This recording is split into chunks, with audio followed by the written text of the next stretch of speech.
पहले से ही विभा को कपड़े धोने का बड़ा शौक था। कभी नल के नीचे तो कभी तालाब के पास। अरे मेरी नीली वाली लुंगी नहीं दिख रही है।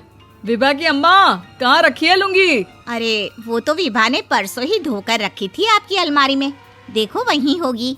वो ना मैंने आज धो दी, मुझे लगा कि गंदी हो गई होगी। अरे कैसे गंदी हो गई थी, उसे तो मैंने पहना भी नहीं। हे भगवान, इस लड़की के कपड़े धोने की आदत से परेशान हो गया हूँ मैं। जितना तो घर में राशन नहीं आता, उससे कहीं ज्यादा डिटर्जेंट पाउडर का खर्चा है। इसकी शादी करवा दो, शादी। जाए अपने घर में ही करे काम, फिर चाहे घर के कपड़े धोने हो या पूरे गांव के। हाँ ठीक बोल रही हूँ, देखता हूँ मैं कोई लड़का। वो दिन भी आ जाता है जब विभा को देखने लड़के वाले आ जाते हैं। लड़की मुझे अच्छी लगी। होने वाली सास कहती है, बेटी अगर कुछ पूछना है तो पूछ लो। वैसे तो हमारी लड़की बहुत ही शर्मीली है, जो बोल दो वो मान लेती है, इसे क्या पूछना होगा। अरे कैसी बात कर रही हो माँ, मुझे इन लोगों के घर रहना है, सवाल तो कई है। हाँ हाँ बेटा, पूछ लो ना, क्या पूछना है। आप लोगों के घर कपड़े कौन धोता है? सास का मुंह बन जाता है।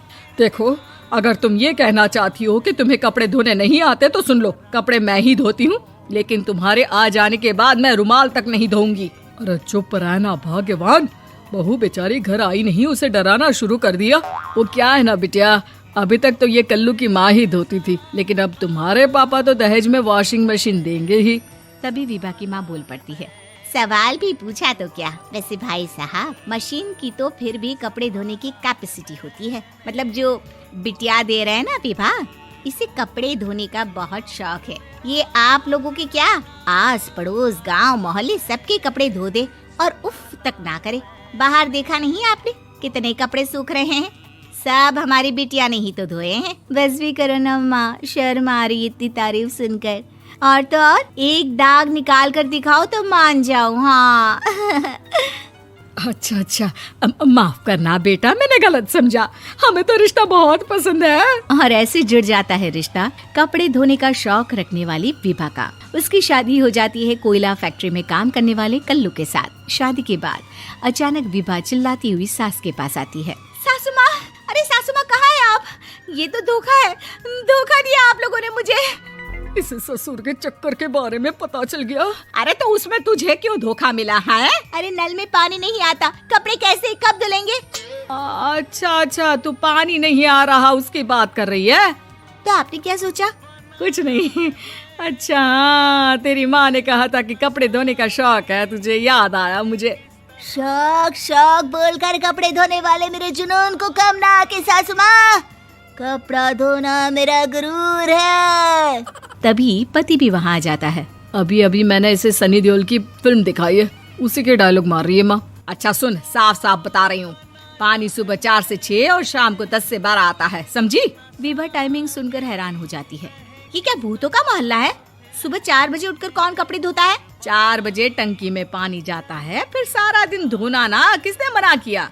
अरे कैसी बात कर रही हैं? 200 लीटर की टंकी में कितने कपड़े धो लूंगी मैं, सुबह ही उठ जाऊंगी मैं। अब क्या था, विभा सुबह 4 से लेकर रात के 12 बजे तक कपड़े ही धोती रहती। एक रोज सास पड़ोस से निकलकर कहीं जा रही होती है कि साथ वाली कहती है, हाँ कल्लू की माँ, जरा ये बताओ कि 2 साड़ी है, 2 ब्लाउज और एक पेटीकोट और एक नाड़े वाला लंबा कच्छा। हाँ तो? अरे तो क्या, कितना लोगी धुलाई ये बताओ। धोबन दिख रहे हैं हम क्या? हमारे पति सरकारी नौकरी से अभी रिटायर हुए हैं और बेटा सुपरवाइजर है कोयला फैक्ट्री में। धोबन समझ रखा है हमें?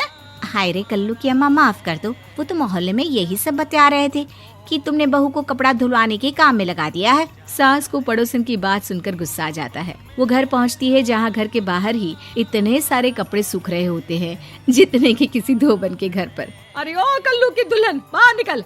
माँ जी यहीं आ जाओ, बाथरूम में चादर धो रहे हैं हम। अरे अभी हम धोते हैं, तुमको बाहर निकलो। ये आस पड़ोस वाले बोल रहे हैं कि हम बहू से कपड़े धुलवा कर उसे कपड़ा धोने वाली बना दिए हैं।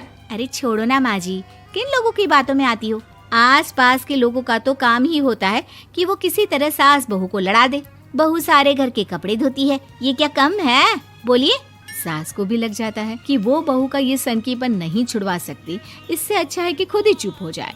एक रोज सास और बहू मंदिर जाते हैं, जहाँ सास की साड़ी वहाँ खड़ी भीख मांगने वाली से मिलती है। माँ जी क्या बात है, आपकी साड़ी उस भिखारन से कितनी मिल रही है ना? हाँ हाँ देखो तो, दोनों की साड़ी मिल रही है। क्या बात है कल्लू की अम्मा, तुम खुद को तो अफसर की बीवी बताती हो और ऐसी सिंपल सी प्लेन साड़ी पहनकर घूमती हो।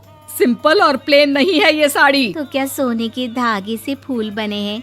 कुछ भी सासू माँ, कुछ भी। हाँ बने थे इस साड़ी में सोने के धागे से फूल। मेरे पति लेकर आए थे मद्रास से स्पेशली मेरे लिए 10,000 की। ताहे भाई साहब इस भिखारन के लिए भी सेम टू सेम साड़ी लेकर आए होंगे 10,000 की। सास उस वक्त तो कुछ नहीं कहती, लेकिन बहू के साथ घर आती है और अलमारी से एल्बम निकाल कर लाती है। ये साड़ी देख रही है, ये वही साड़ी है जिसे मैंने अभी पहना था। इस साड़ी में ये जो चमकदार फूल दिख रहे हैं ना, ये सोने के धागों से काढ़े गए हैं। लेकिन तू लोकल वॉशिंग मशीन ब्रश से घिस घिस कर सारे फूलों को निकाल कर साड़ी प्लेन कर दी।